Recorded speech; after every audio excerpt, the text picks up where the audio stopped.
Welcome back to Travel Again Insights, a weekly look at what matters most to our amazing industry.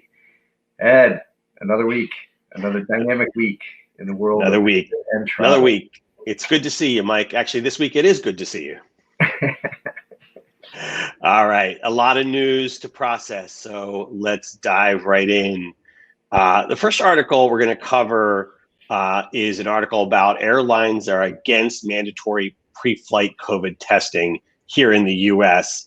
And this one's interesting, Mike, because this actually does not match up with our guidance, or does it? Tell us about this. Yeah, so this has become a big topic of discussion, and I think requires a little explanation because what airlines and generally the travel communities coming out and really coming out strongly about is the fact that we're just not ready. The infrastructure is not ready for testing. I think differently in our platform and what we talked about is that we see the need for testing as an ongoing requirement and part of the travel landscape infrastructure on a long-term basis.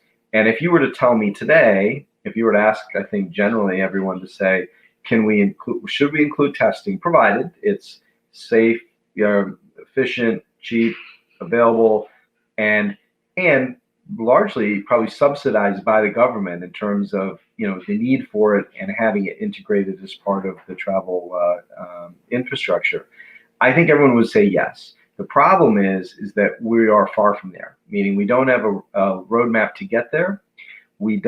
Testing is not readily available. There's a lot of confusion over it. We don't have digital health platforms in place to be able to validate testing. We've got a lot of work to do to get testing ready to meet that requirement. And I think that's the gap we're talking about here. And so, you've seen like everyone come out largely and say, we are adamantly against this domestically. Don't put something in place that's going to further set us back, especially when we're making progress on the vaccine front and on getting us to a place where we can stabilize and start the recovery process. So understand the pushback, but I think what we're also saying, and as a Travel Again perspective, is we need to stay focused on how we put testing smartly in place to help support the infrastructure so that it's kind of a never again kind of mentality of we don't want to ever have this happen again. And so there's work to do here, clearly, and to get alignment because long-term no may not be an answer, but get ready is and working together to find the solution is likely the right answer and where we need to go. So again, a lot of work to get alignment on what that roadmap looks like, but certainly we are, and I know a lot of folks are committed to figuring this out. Okay, thanks, Mike, for breaking that down. Our next article is one that we talked about in previous shows, but continues to be really important, and it's around digital health passports and the initiatives around this. Why don't you give us an update? Yeah, so this is another area where, again, we're really the need here is creating a common standard. And I think, I listened into a Plug and Play webinar about, a number of the providers came and talked about what they're doing and where they are today. And what was interesting was that every single person in those discussions, in those presentations, talked about the need for standardization. So I don't think we have any objection to it. It's just how do we get there? And again, how do we create standards that everyone can adhere to?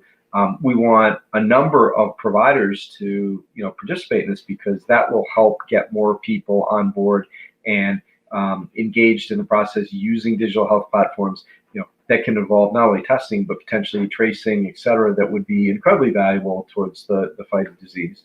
And a critical link in part of this formula that we've put in place. But again, we need, how is that going to happen? How quickly? So we've got to get everyone focused on this as well, because it's another key part of the building blocks of how we move forward.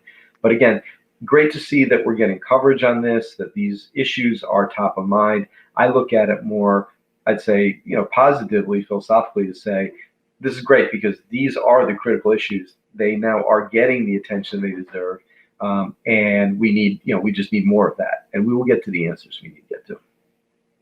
Very good. The next one is actually some research that we did around the Biden mask mandate, and it received an amazingly high approval rating. Tell us about it.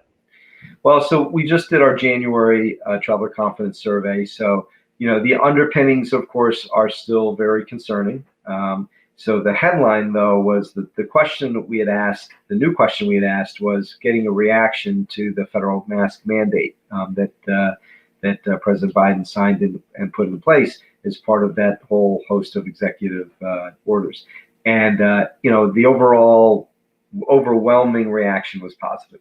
And that's great. And that means that basically it either improved confidence and kind of help people kind of in a steady state, very small negative reaction. So that's a very good thing. And it points to a few things. One is the need for federal policies appropriately done can really make a difference in terms of helping confidence and helping create standards and an understanding of what to expect as a traveler. But also for frontline travel staff, this is essential because they can't be in a position where they're trying to enforce company policy. They need to be enforcing a federal mandate or statute that says you have to wear a mask. And then it takes the burden off of them. They still have to enforce it, but it's an easier enforcement when it's like, hey, look, put on a mask or these things will happen, including fines, including that. It just takes away that ambiguity about what you need to do as a traveler and to enforcing it when they need to. So that was very positive. And then related to that, I got to Tom Fitzgerald, host of Fox on the Hill, invited us to come on, got to do a nice one-on-one segment with him to begin to, again, more awareness, more exposure to what we're doing and hitting on these very issues, but also underscoring the really, starting point we're at, the low point we're at in terms of traveler confidence. When 9% of business travelers and 13% of leisure travelers are saying that they are truly ready to travel, those are incredibly low numbers. So we have a lot of work to do to basically build on all of these elements and get us back traveling again, but safely, confidently, and rebuild traveler confidence. We've got a lot of work to do. Again, vaccines are key to stabilizing the overall environment, but that doesn't mean our work is done. Okay, thanks, Mike. Those are the articles for this week. I hope next week we could talk more about the trend here in the U.S. of cases going down. So yeah. We'll tee that up along with maybe more updates on vaccines. But that's all we have for this week, Mike. All right, take care. We'll talk again next week.